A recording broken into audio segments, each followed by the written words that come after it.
கிளாம்பாக்கம் பேருந்து நிலையத்தின் அருகில் ரயில் நிலையம் அமைக்கும் பணி வரும் மார்ச் மாதத்தில் நிறைவு பெறும் என அமைச்சர் சேகர் பாபு தெரிவித்துள்ளார். தாம்பரத்தை அடுத்த முடிச்சூர் வெளிவட்ட சாலையில் 40 கோடி ரூபாய் மதிப்பீட்டில் புதிதாக கட்டப்பட்டு வரும் ஆம்னி பேருந்து நிலைய கட்டுமான பணிகளை ஆய்வு செய்த பின்னர் செய்தியாளர்களை சந்தித்த அவர், இப்பேருந்து நிலையத்தை சுற்றி 12 கோடி ரூபாய் மதிப்பீட்டில் விளையாட்டு பூங்கா அமைக்கும் பணி நடந்து வருவதாக கூறினார்.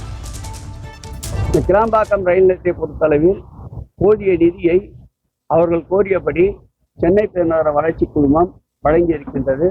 தொடர்ந்து அந்த பணிகள் முன்னேற்றம் குறித்து துறையினுடைய செயலாளரும் நம்முடைய துறையினுடைய உறுப்பினர் செயலாளரும் தென்னக ரயில்வே மேலாளரிடம் தொடர்ந்து அழுத்தத்தை தந்து வருகிறார்கள்.